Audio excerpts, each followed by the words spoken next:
Welcome to The Truth in This Art. I am your host, Rob Lee, and today I have the privilege of being deep in Texas. I'm in Austin, Texas for an interview, the first of a series of interviews that are taking place on location.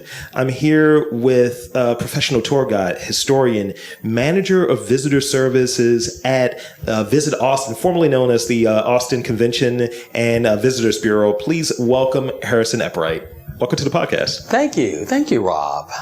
Thank you for making the time and facilitating this. I know it's been months out. We were talking back in maybe April, and now we're here. Yes. So we're doing it.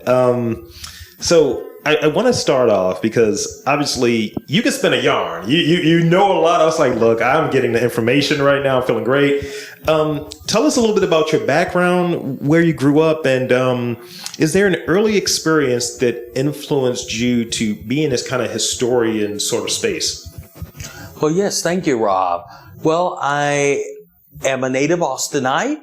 In fact, I grew up in East Austin, historically an African-American part of the city. I went to school in East Austin and grew up in East Austin. Know a lot about the stories of East Austin, but not only the stories of East Austin, but about the stories of the entire city. I'm glad to say that as a tour guide, one of my jobs as a tour guide is that I have to know information about all parts of the city, and I've come to appreciate how all ethnicities make up the history, make up the flavor of Austin, and have contributed to the history of Austin, to the point to where I look upon history as being not just what happened in the past, but history is also now, and history is the future. And I also try to I want people to realize that they are founding members of any community where they happen to hang their hat. Be it Austin, be it Houston, be it wherever they're from, or wherever they plan to go, or if they plan to be here in Austin, that they are founding members of said city or town or nation. Yeah, thank you. So for you being a native here, it's an investment for you being kind of that bridging person as well, of like, this is how things were, yeah. This is how they are, and being aware of it. So how does it feel to kind of be a go-to person? Because in my conversations, your name has come up a lot. Like, you got to talk to Harrison. Why haven't you talked to Harrison? Mm-hmm. Are you talking to Harrison? So how does that feel to be in that spot as a person that like carries on like some of the history and some of those stories? It feels great. I'm living a life that I maybe dreamt of living when I was growing up. I never expected it to turn out as it has. And being a native Austinite who has seen so many changes in this city, both good and bad changes, and so much history in this city, it's been, and somebody who loves history naturally, especially during my late father. My father and I love to talk about history. It feels great. I decided that I would listen to the stories. I would remember stories. I would also reconnect with parts of Austin or aspects of Austin and aspects of my life that frankly I forgot about. So this has been a wonderful coming home experience for me. That's one of the really cool things about that I've learned in doing this particular project, like the more macro version of The Truth in This Art, where, you know, I'm a Baltimorean, born and bred, and like there's just stuff that I don't know or didn't know, like that connective tissue that, oh, this is why we do this. Yes. And it's really cool to find that stuff out, and I kind of see that coming from you. So for me, I think that uncovering things and finding out these little factoids, that's something that's very in my personality. What do you say about your work? And I know that there's that father connection you mentioned, but what does the work that you're doing and being here to Visit Austin and being in this historian space and being in this tour guide space, what does that reveal about your personality? Well, I've discovered that I can be very spontaneous, that I have to find the answer, if not immediately I have to get back with somebody. One of the neat things about this particular job that I'm in, especially when I'm working in the Austin Visitor Center, is that maybe 40% of the information that I will have disseminated in any particular day is information that I had to learn on the spot. Thank goodness for computers, because so that I can look things up immediately from various sources. Back in the old days, I say old days, but back in the days before the internet or before Wikipedia, I remember that we kept files of information, and we went back to the files and looked, and sometimes spent minutes looking for information. But now, thanks to the computer, we can look it up immediately. And I've learned now to where I can take key words that a person has uttered, and then that would say, I'll go with that. It makes me have to, sometimes when I'm talking to somebody and I'm asking this person to give me more information, I'm asking that person to clarify, so that I can be more precise about the information that I'm looking up.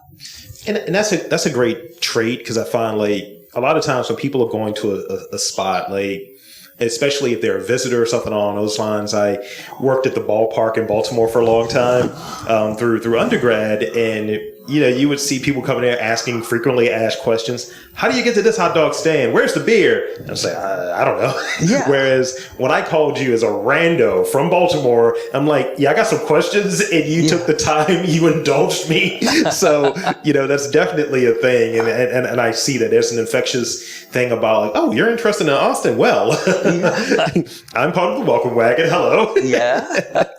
Great. Excellent. So from your experience in giving, like, tours and being a historian, what are some of the hallmarks that you aim to put out there, or you look for when you're in a position of being a receiver of a tour? Mm-hmm. What do you look for in a remarkable tour? What makes a tour remarkable for you? To me, what makes a tour remarkable is to try to draw people in to this experience that I'm trying to give them. I want them to kind of walk, literally and figuratively walk with me when I'm talking to them about history, or I'm showing them a landmark. I want them to feel the passion about this thing, this subject that I have. I do want to gauge the crowd as well. And if I see that they're not particularly interested, or they're just there because they have to be there, I try to make a joke. I try to just find out something about them by looking at them, or catching their eye contact or lack of eye contact. Somehow draw them, wake them up. And bring them into this conversation that I'm trying to have with the person or with the groups of people. So engagement is big. Yes. I agree with that. I've not been on, usually I just go and do my own thing. But when there is a guide situation, and it's very rare, it's one that sticks out. It was in New Orleans, and I remember it was I think a person that worked in, like, burlesque, but they happened to be in the, that area. And I just remember she was just saying all of the, like, kind of off-color things you shouldn't say. And I was like, this is a great tour. This is amazing. And, like, 4 years later, I still remember that tour almost to a T. Yes. Because it was, like, informational. It was interesting. It was engaging. And it was just really funny that later that night, I'm taking an Uber back, and I'm trying to tell the driver where I'm at. And they're like, are you sure you're on that street? And I remember something that the tour guide said. It was like, well, if you look down, you can see the name of the street in the sidewalk. And that's what I said to the driver. Yes, I was like, well, I know I'm on this street because I'm reading it out of the sidewalk. Yes. And I was like, oh, this actually worked. I learned something and applied it. So I think that's a hallmark right there. Could you share, because you touched on this a little bit earlier, maybe some of the biggest shifts that you've noticed, let's say over the last 5 years. Now, granted, we have COVID in the middle of that, and I would imagine businesses closing, and certain cultural facets have shifted, have changed. Yes, exactly. But what would you say some of the biggest shifts are that have changed? And in that, what is, regardless of the changes that have happened here in Austin, what would you say something about Austin that just you don't see it changing? You won't see it changing. I'm glad to say that with all that is going on in this city, all that has gone on with this city, COVID, the fact that the city is growing by leaps and bounds, now one of the, definitely one of the major cities in the United States now. I'm glad to say that people are still relatively friendly in this city. For a city of this size, people will still say hi to you. This is true. They don't know you from Adam, and yet they'll say hi to you. They'll make contact with you. I like that. Yeah. Or they'll compliment something you're wearing. So what will you attribute to the size change? Like, because I've, the industry it's an interesting industry down here. Like, I think tech is big down here, right? Tech is real big down here, and we're still the seat of government. So we have a lot of, of course, state government, but city and county government as well. So that's still a major employer. Education, the University of Texas, St. Edward's University, Houston Tillotson University, and HBCU. The pride of the East Side. That's right. The Austin Community College System, Concordia University. Yes. So education is a thing, tech is a thing, and I see the growth. Of course, the hospitality industry. Yeah. Yes. And so I think that's like that hallmark that you touched on of that trait that you don't see changing that you touched on there. People are still courteous. People will still speak with you. That's something that I feel is a Southern trait, right? Is Austin a Southern city? Because I know that's a thing. It's controversial. It's very controversial. I'll say this. I mean, it's so interesting. I mean, Texas is a contradiction. I mean, even though, unfortunately, Texas voted to secede and join the Confederacy, and we had Jim Crow horribly here in Texas. And I remember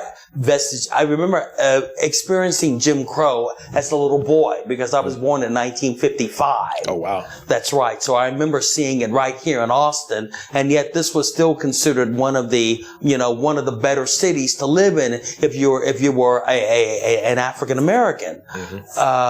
Texas, when you go up to North Texas, especially to the Texas Panhandle, to me, you're in the lower Midwest, the Southern Midwest, if you will.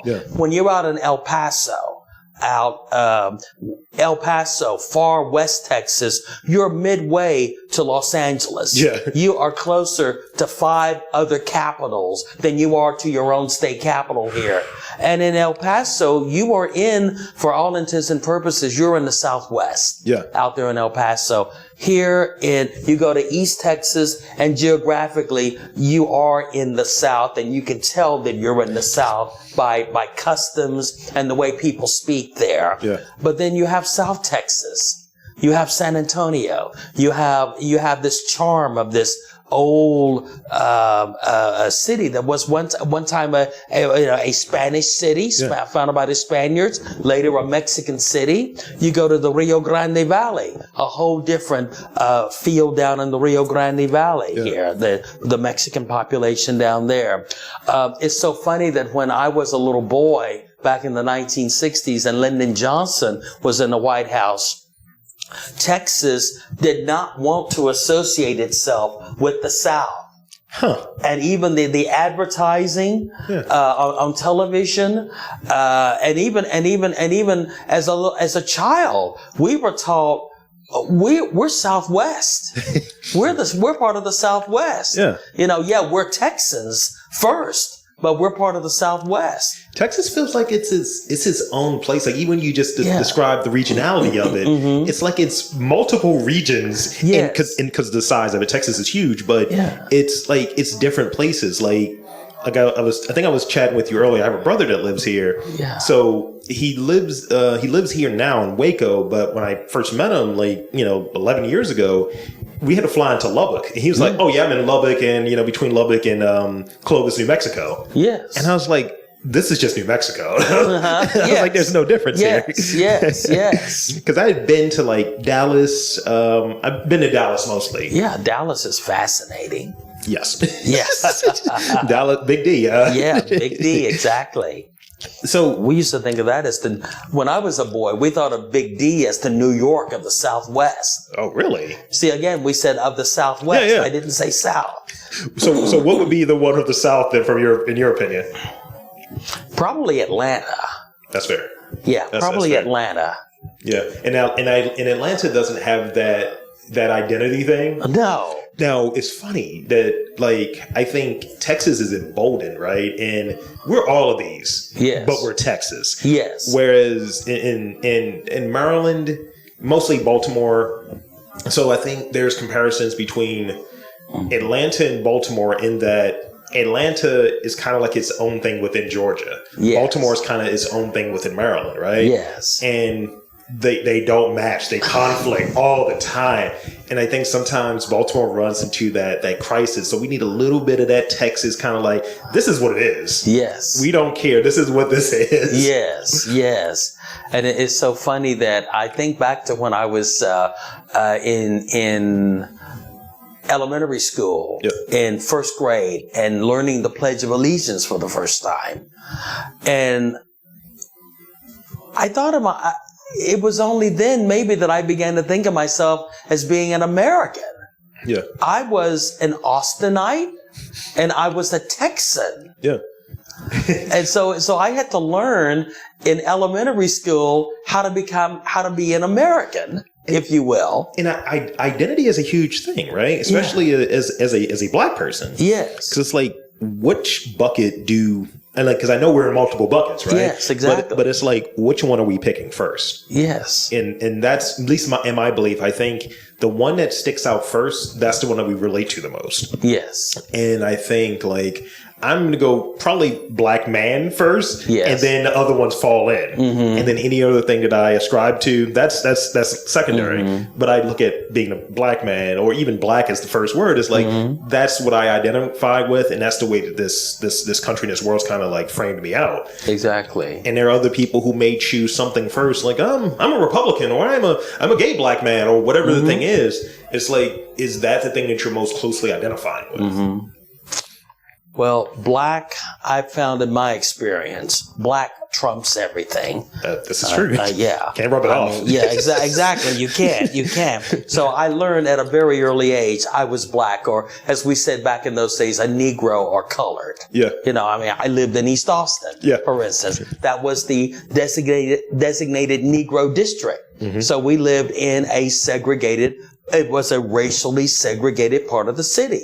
So how has East Austin changed since and I think we were touching on a little bit earlier, some of the demographics here in Austin? Yes. Where, it's about, at least from the numbers that I saw in the U.S. Census Bureau, it's 8% black. Yes, exactly. I mean, I do remember when we were a much smaller city, when we had 250,000 people. Yeah. So being much smaller, less area to cover, we had a larger black population percentage wise than we do now. And that changed through a number of factors. The city growing, racial integration becoming a reality. So blacks no longer had to live in a certain part of town. They could live in other parts of the city, or there were more opportunities not only to live in other parts of the city, but of course more economic opportunities. So you can get out of Austin and move elsewhere. Got it. Whether you stayed in Texas or not. Yeah. That's right. And certainly with the increased economic opportunities, I mean, whatever your status in life was, well, then you no longer were necessarily confined to living in East Austin. And we do forget that there were still blacks in South Austin as well, Sure. as well as the black community of Clarksville out in West Austin, one of the original freedmen's communities. Yes. One of the things that I always take a lot of humor out of when you go to an area and you're like, I wonder what's going to happen here. One of these gentrification gray buildings are coming. Yes. And we have them in Baltimore. And I remember when just different things that were going on, let's say Freddie Gray and all the fallout related to that. Just the news was reporting they're destroying their own buildings. And I can't believe this. I was like, my dad's like the same age you are. And he was like, those buildings have been destroyed since Martin Luther King was assassinated. So yeah, exactly. And then you see the rebrand that happens. It's like, oh, let's call it something else, something that's very convenient. This is it's a South Park joke, but this is Soda Sopa. It's like like south of what? Because you're calling it an acronym. It's a joke. Yeah, exactly. Yeah. Well, it's like now when we talk about East Austin, now the clever marketing scheme is Central East Austin. They're doing this thing in Baltimore because I've heard it at the airport because I've been there a lot the last few days. Yeah, the Baltimore DC corridor. Yes. It's like DC has its own 2 airports. This is the Baltimore, Washington, or the Thurgood Marshall Airport. Yes. So why is the mayor, the governor, over the PA system, doing this, pre-recorded thing, welcome to the Baltimore DC. I was like, this is not DC. No. Like, can we have our own identity? And you don't see that in other places. Like, Austin is Austin. Dallas is Dallas. Houston is Houston. Yes. And it's like, this is how you go to a place, that you're at a place. And it's represented in its people, its culture, its branding, its marketing. Yes. So, so I want to switch gears a little bit. I got a couple of questions. The first one I want to ask you, tell me a little about one of your first memories that pops in your head when you think of Austin. Like if you're leaving and let's say you're traveling and someone's like, so you're from Austin, tell me about that. And you have that one memory that pops up for you. Which one is it? Okay, I remember. When East 6th Street was 2 ways and not one way. And I'm talking about East 6th Street west of I-35, between I-35 and Congress Avenue. Okay. Seeing the Driscoll Hotel for the first time. This massive building that had these 3 carved heads on it. And stone carved heads of longhorns and dragons. And I just wanted to know what was inside that building. I wouldn't know what's inside that building. Exactly. Yeah, it's the oldest hotel here in Austin. I'll tell you a little story about that too. Now, I was very fascinated by television when I was a little boy. Extremely fascinated by TV.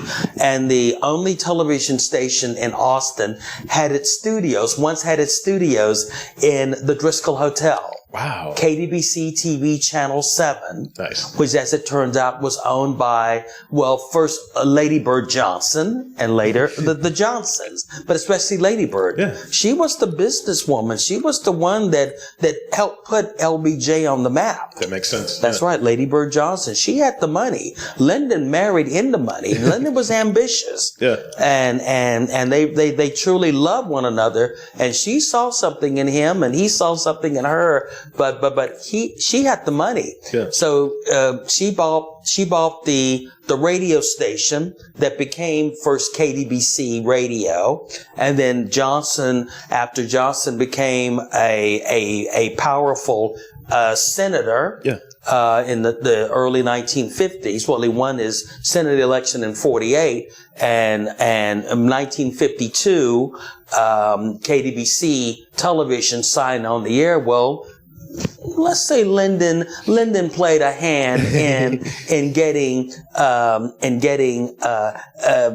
television station, KDBC Channel 7 here in Austin, Texas. I dig it. And that was which started out, like I said, that was a radio station originally. Mm-hmm. The radio station and Lady Bird Johnson bought it. Mm-hmm. And Lady Bird, through Lyndon's help, got the radio station a CBS radio affiliation. Yeah. So then TV came along later. So 52, the TV station, it was primarily a CBS affiliate, though they carried programming from, then you had 4 commercial networks, CBS, NBC, ABC, and Dumont.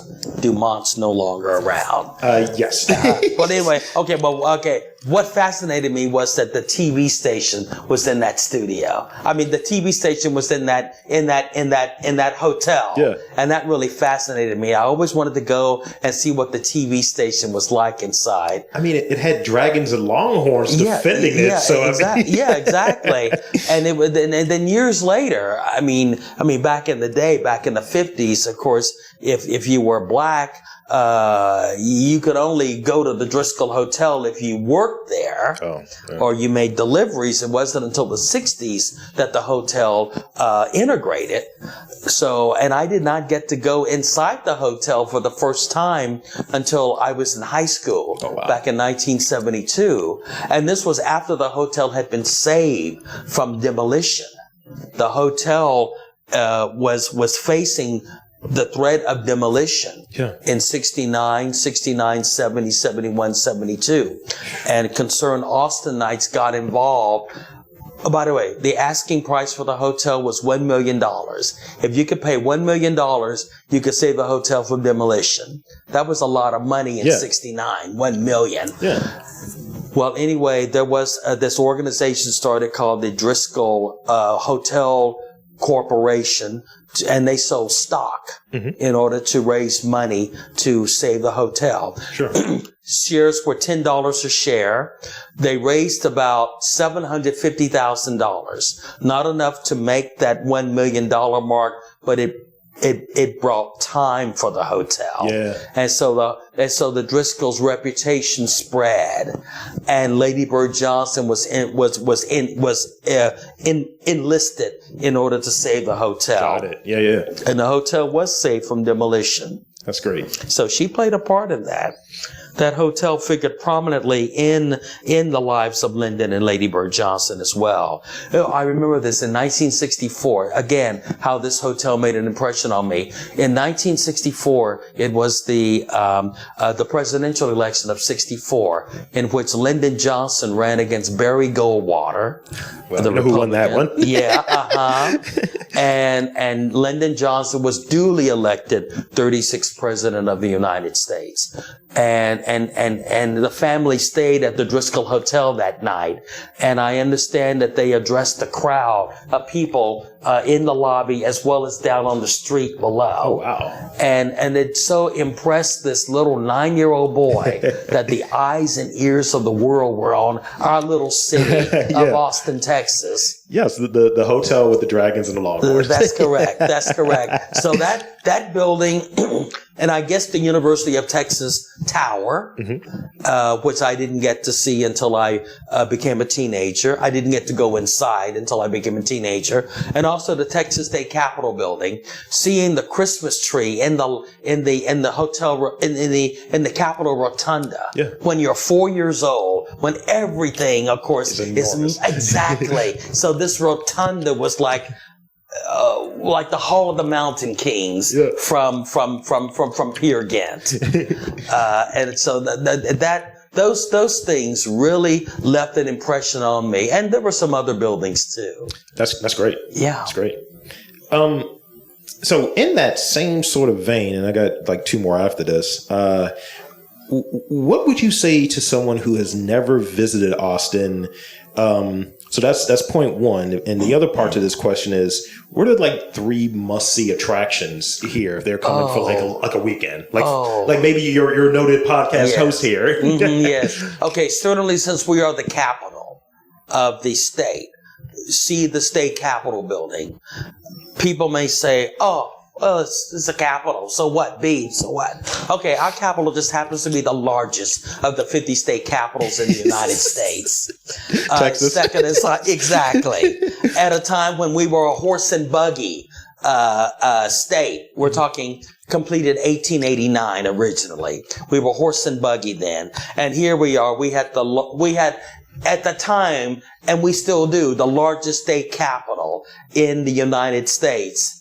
You're selling a ticket. I'm going to have to visit it now. That's right. and even though the national capitol is larger than our Capitol building, our dome is 14 to 16 feet taller. I feel like it was like, let's look at the measurements. Yes. Ours is bigger now. Get out of here. Exactly. And so certainly see the state capitol building, and not just the outside, but go inside the capitol as well. Sure. And I like to tell people about some things that they probably would not, that they would overlook if they visited the capitol. So I like to tell them some things about the inside of the capitol building. Yeah. Like the Barbara Jordan, portrait in the Senate gallery, the Barbara Jordan portrait. Barbara Jordan was in fact, you flew into the Barbara Jordan terminal of Austin Bergstrom International Airport. She was not from Austin, but this is where she made a reputation. First as a Texas state senator, the first black senator in the Texas legislature since Mr. Gaines back in 1883. Mm-hmm. The first black person elected to the legislature in the 20th century in Texas. Yeah. And she taught at the LBJ School of Public Affairs after she retired from politics. Yeah. And so made her home here in Austin. So check that out. Something else to check out here. Just so many things. The Lady Bird Johnston Wildflower Center. Mm-hmm. 200 and some acres of flowers. Is something beautiful to see at all times of the year, whether it's wildflower season or not. Let's see, something else to check out. Of course, a lot of people like to go to Barton Springs Pool, where the temperature is 68 degrees Fahrenheit. Yeah, it's cold going in, but when it's 100 degrees outside, it feels great. Because it is 100 degrees yes, or so outside. Exactly. It really is, even as we speak, yes. Other things, 3 most important things to see that is just so difficult, but certainly the state capitol building. Well, check out the Driscoll Hotel if you'd like to. Check out the Texas State Cemetery. Okay. The Arlington Cemetery of Texas. Yeah. Just east of I-35. Check that out as well.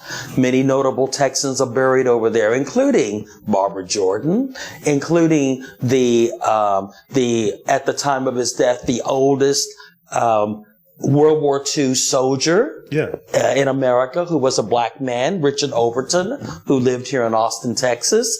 I'm working on a little story about Richard Overton. Nice.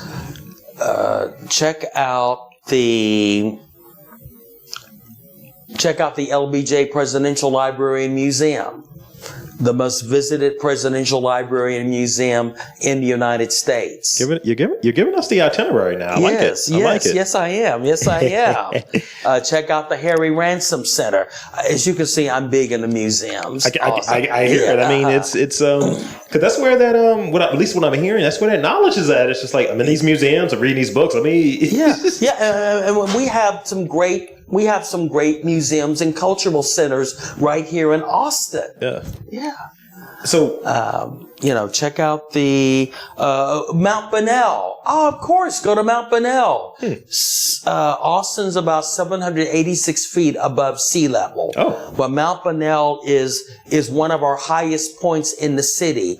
You ascend 106 steps to the summit of Mount Bunnell, overlooking Lake Austin, the beginnings of the Texas Hill Country. Oh. A great place to go for sunsets.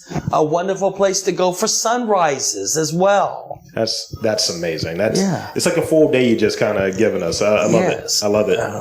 So in that, and I think I got the other things I wanted answered. So that's good. So now I guess it's time for some rapid fire questions. Okay, good. All right. Here's the first one. What was your nickname when you were younger? Did you have a nickname? That's a good question. I had 2 nicknames when I was younger. My father, because of his being raised out in the East Travis County, where both my parents were from, and working. He was a cowboy on a ranch in East Travis County. He called me partner. I like it. He called me partner. I like it. But I love being called partner, but also too, I love identifying with this precocious cartoon character named Augie Doggy. And so I took that name as my nickname, Augie. I like it. I like it. That's right. That works. Yeah, Augie Doggy. And Augie Doggy was always, he was inquisitive and he was trying to invent little things. Yeah. And he was a cartoon character on the TV show Quick Draw McGraw. Well, and I feel like partner may have been set on that show. Yes. So that was the nickname I gave myself, and my father called me partner. I like it. I mean, yeah. All I got was Junior. Nicknames are bad in my family. It's like, all right, Junior. It's like no work was done. No thought was put into that one. So next one I got for you, favorite ice cream flavor. Favorite ice cream flavor. Wow. I guess Bluebell used to have a pumpkin pie ice cream. I had this thing I love pumpkin pie. Sweet potato pies I like better now. But they had this pumpkin pie ice cream that they introduced when I was in elementary school. Yeah. And they marketed it only at Christmas and Thanksgiving. So I love that. Limited release. So, yeah. But I guess favorite, cherries. I love any ice cream with cherries in it. Okay. Or any ice cream with peanut butter in it. Okay, you got me with peanut butter. I'm good with peanut butter. I'm allergic to cherries. Oh, sorry about that. Sorry about that. More for you, I guess. Yeah. Well, I'll sometimes take peanut butter and put it in my vanilla ice cream. Or put it in my chocolate ice cream. That's ingenuity right there. Yes, exactly. Yeah. So this is the last one I got for you. And you touched on this earlier, so you know I added this recently. Yeah. Describe your fashion sense in 3 words. It could be 3 random words. Doesn't have to be a sentence or anything. Innovative. Innovative, stylish. I look at what other people are wearing. I look at skin tones. Yeah. I look at the way nature puts colors together. Yeah. And so I use that. I also look at old advertisements. Mm-hmm. The fact that I sold clothing for about 10 years. Okay, yeah. I love to mix styles, combine styles from different periods. I'll even go back to the Old West. Yeah. I'll even go back even to maybe in some cases, maybe even the 1700s and looking at certain colors. I dig it. I like a little bit of steampunk, like in the glasses. Yeah. It works well with Western steampunk. But I don't go strictly steampunk. No. I don't go all the way Western. It has to be something that like you would notice and like you get it, and like because I've seen a few pictures. I was like, that is a steampunk hat he's wearing. Exactly. I've noticed this like when you know. Yes, exactly. But I love. I guess we could just say. My fashion sense, innovative, daring, uniquely Harrison. Uniquely Harrison. Well, that's what I love to hear. So that's pretty much it. I want to thank you for coming on to this podcast and spinning a yarn for us, giving us a walk through the history and your story, your background, and 2, the floor is yours to share anything you feel like we missed in here real briefly, and tell the fine folks where to check you out. Okay, then. You know what? I'll tell you this. Even though we're only now 8% of the population as African Americans, there is a renaissance going on. I have told people this. There is a renaissance going on with Black artists in this city and it involves Black artists. It involves community leaders of all kinds. Houston Tillotson University, which is actually older than the University of Texas, this HBCU. Sure. A lot of things are going on over there on that. And even though because of gentrification, and I have mixed feelings about that word gentrification, and mixed feelings about gentrification anyway. I like that, and a lot of people will say, Well, there's nothing to see in East Austin that's black related. Wrong. There is a lot over there that is hiding in plain sight. Yeah. Houston-Tillotson University, a number of buildings that were designed by black architects. Oh, go to the George Washington Carver Museum and Cultural Center. It's on the list. Over there. Very good. Donna Carter, a black female architect who's still practicing. She designed that building. Wow. Check out the building, and that is an art museum, the George Washington Carver. I do volunteer work over there.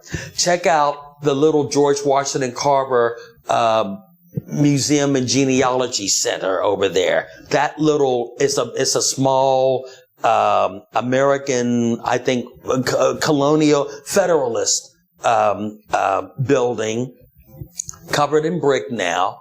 That originally was the first permanent home of the Austin Public Library. Oh. And the Austin Public Library's first permanent home was downtown at the northeast corner of West Ninth and Guadalupe. Nice. Yeah. And what happened, it was a wooden structure. Mm-hmm. Well, 1933, at the southwest corner of West Ninth and Guadalupe, a new, larger public library was built. The building is still standing today, Italian style. Yeah. Today it's the Austin History Center, but originally it was the new public library. One little problem, though. Blacks could not use it. Well, Blacks could not check books out of there. So not you great. had this little wooden, exactly. Jim Crow makes no sense whatsoever. Yeah. So you had this wooden building that was the public library where black citizens of Austin, especially those who lived in the newly created Negro district, well, then they petitioned the city to have a library built over in East Austin. So the city, working with I think it was the American Association of University Women. They got that old library building moved from the northwest corner of West Ninth and Guadalupe over to its present location on Angelina Street. Gotcha. They rechristened it the colored branch of the Austin Public Library, not knowing that they were actually creating the first branch library in the city. Then about 1945, this wooden structure was covered with brick. Yeah. And it was renamed the George Washington Carver branch of the Austin Public Library. Gotcha. George Washington Carver being a household name known by both blacks and whites. Yeah. So that was the George Washington Carver branch of the Austin Public Library. Of course, branch libraries grew. Also, there were more branch libraries added in East Austin as well as throughout the city. A much larger library was needed for that particular area. So then the larger George Washington Carver branch of the public library was built next door, opened in 1979. By the way, look at the mural on the side of it too. Okay. The mural on the side. So then that little brick building resurfaced as the George Washington Carver Museum. It was the first neighborhood African-American museum in Texas when it opened in 1980. Well, I saw many programs there and even helped the library director or the museum director put on a show or put together, assemble an exhibit. Yeah. Okay, lots of programs there, but a much larger facility was needed. So then the much larger George Washington Carver Museum and Cultural Center opened just right behind it. Yeah. Like I said, designed by Donna Carter. That opened about 2004, 2005. Well, so what happened to that little brick building? It was vacant for a number of years. Finally, in 2016, it reopened as the George Washington Carver Cultural and Genealogy Center. Got it. That's right. That little building is in the National Register of Historic Places. It's great. What people aren't aware of, there were so many cultural assets over in East Austin, over in all parts of the city. But East Austin has that building. We also have the 2 buildings on the campus of Houston-Tillotson University that are in the National Register of Historic Places. They were built in part with black student labor at a time when black colleges, they were up two frames of thought about how to educate their students. There was the industrial education model, as espoused by Booker T. Washington, or the liberal arts model as espoused by W.E.B. Du Bois, and many other black leaders, especially educators, men and women who espouse the liberal arts. So Houston-Tillotson was 2 different schools, Samuel Houston College and also Tillotson College, where they both had mixtures of industrial and liberal arts. Okay, yeah. And these 2 old buildings were built on the campus of what was originally Tillotson College. Yeah. But then when the schools merged in 52, it became Houston-Tillotson College, and they moved to the Tillotson campus. Got it. And now it's Houston-Tillotson University. But these 2 buildings are in the National Register. And the people behind these buildings, this interesting, even in the age of Jim Crow, this interesting intersection between black lives and white lives. That have gone to make this city what it is today. What made it what it was then, for better or for worse. What's made it what it is today, for better or for worse. Things are cyclical. Yes, exactly. So I like to, and also go over to the Neil Cochran House Museum, which was built by the man who built the governor's mansion, Abner Cook. Well, anyway, the Neil Cochran House is recognizing its slave past, and so they have an exhibit. In fact, you can go and visit a slave quarter over there. And this Neil Cochran House Museum is outside of what was at one time one of several freedmen's communities in Austin, like the Wheatville area. Okay, yeah. Yeah. And for folks wanting to come down and check out the Visit Austin, just tell the fine folks where they can check Visit Austin out real quick. Okay, very good. Yes. Yeah, Visit Austin, I'm at the Austin Visitor Center. We're at 602 East 4th Street in downtown Austin. We're open Monday through Saturday from 9 until 5 and Sunday from 10 till 5. I'm here usually Tuesday through Saturday. If I'm not here, somebody else will be glad to assist you. I do have an email address. It's Eppright at visitaustin.org. That's H-E, P as in Peter, P as in Paul, R-I-G-H-T at visitaustin.org. I have been employed with the Austin Visitor Center and specifically with Visit Austin for 29 years. Wow. So there you have it, folks. I want to again thank Harrison Eppright for coming on to the podcast. Yeah. And I'm Rob Lee, saying that there's art and culture in and around where you're from. You just got to look for it. The Truth in This Art Beyond is produced with the generous support from Raisin in the Sun, Black Art Matters ATX, and Six Square. Raisin in the Sun is an Austin-based nonprofit organization whose work focuses on cultivating resilience through art and environmental initiatives. Find more out about their mission at raisinинthesun.org. Black Art Matters ATX focuses on amplifying Black voices in Austin's cultural conversation by financially supporting new work from Black artists based in Austin. Learn more about their work at blackartmattersatx.org. And Six Square. Their work focuses on preserving and celebrating the historical legacy of the African American community that once thrived in Central East Austin. Learn more about their work at sixsquare.org. Thank you all for your generous support.